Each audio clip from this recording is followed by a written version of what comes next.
দক্ষিণ দিনাজপুর জেলার বালুরঘাট ব্লকের ভারত বাংলাদেশ শিবরামপুর সীমান্তে কাঁটাতার দিতে বাধা বিজিবির। তার কাটাও রাস্তার কাজ শুরু করতে তা বন্ধ করে দেওয়ার অভিযোগ বিজিবির বিরুদ্ধে। এতে বিএসএফ ও বিজিবির মধ্যে কথা কাটাকাটি হয়। এই ঘটনায় ব্যাপক চাঞ্চল্য ছড়ায় বালুরঘাট ব্লকের ভাটপাড়া গ্রাম পঞ্চায়েতের শিবরামপুরে। এই শিবরামপুর এলাকায় কয়েকশো মিটার উন্মুক্ত রয়েছে, যেখানে কোনো রকম কাঁটাতার নেই। এদিকেই উন্মুক্ত সীমান্তের ওপারেই একটি ভারতীয় গ্রাম রয়েছে। দিন দুয়েক আগে সেই গ্রামটি সহ উন্মুক্ত এলাকা কাঁটাতার দেওয়ার জন্য উদ্যোগ গ্রহণ করে বিএসএফ। তার কাজও শুরু হয়েছিল। কাজ শুরু হতেই তা বন্ধ করে দেওয়া হয়। বিজেপির দাবি, ঊর্ধ্বতন কর্তৃপক্ষের নির্দেশ ছাড়া ওখানে কোনো রকম ভাবে কাঁটাতার দেওয়া যাবে না। এদিকে সীমান্তে চাপা উত্তেজনাও রয়েছে এবং কিছুটা হলেও আতঙ্কে রয়েছেন ভারতীয় গ্রামবাসীরা। যদিও ঘটনার পর থেকে ওই এলাকায় বিএসএফ এর নজরদারি বাড়ানো হয়েছে। এ বিষয়ে স্থানীয় বাসিন্দা রাম মার্ডি জানান, সমস্যা হচ্ছে আমাদের ঘিরে ব্যাপারে আমাদের খুব অসুবিধা হচ্ছে। যাওয়া আসা, আইডি কার্ড জমা করো, হ্যান করো, ত্যান করো, যাওয়া আসা অসুবিধা হচ্ছে। বেশি অসুবিধা কত লেখালেখি করবে, তার না তার কাটা হয়ে গেলে তাহলে আমরা যে নিশ্চিত থাকবো। এই হলো ব্যাপার। তার কাটা বেড়া দিতে গিয়ে কি অসুবিধা হয়েছিল? বেড়া দিতে দিচ্ছে বিজেপি?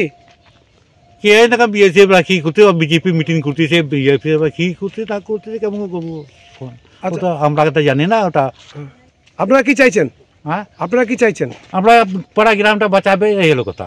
তাছাড়া আমরা যে গরিব লোক যাবো কোথায়?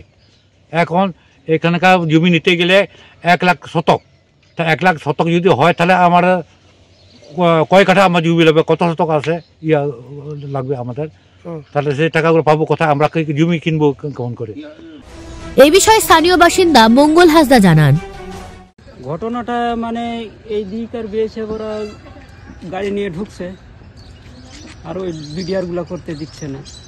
কি করতে গেছিল? ওই যে রাস্তা করবে বলে গাছপালাগুলো ওইগুলো পরিষ্কার করছে, ওইগুলো করতে দিচ্ছে। ওরা কি বলছে? অতখানি তো আমি জানি না কি বলিচ্ছে না বলিচ্ছে। পরে মিটিং হলো। এমনি কি গন্ডগোল হয়েছিল? কিছু গন্ডগোল হয়নি, মানে এমনি কথাবার্তা বলেছে।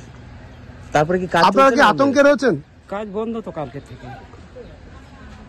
কি কাজ হচ্ছিল ওখানে? ওইখানে ওই যে গাছপালাগুলো পরিষ্কার করাচ্ছে, মানে রাস্তা বা তার কাটা দেওয়া হয়। এই ঘটনার পর শনিবার সীমান্ত এলাকা পরিদর্শনে যান বালুরঘাট থানার আইসি সহ বিশাল পুলিশ বাহিনী। এলাকা ঘুরে দেখেন, স্থানীয়দের সঙ্গে ও বিএসএফ এর সাথেও কথা বলেন তিনি। বালুরঘাট থেকে রিপন ভৌমিকের প্রতিবেদন, নিউজ টুডে।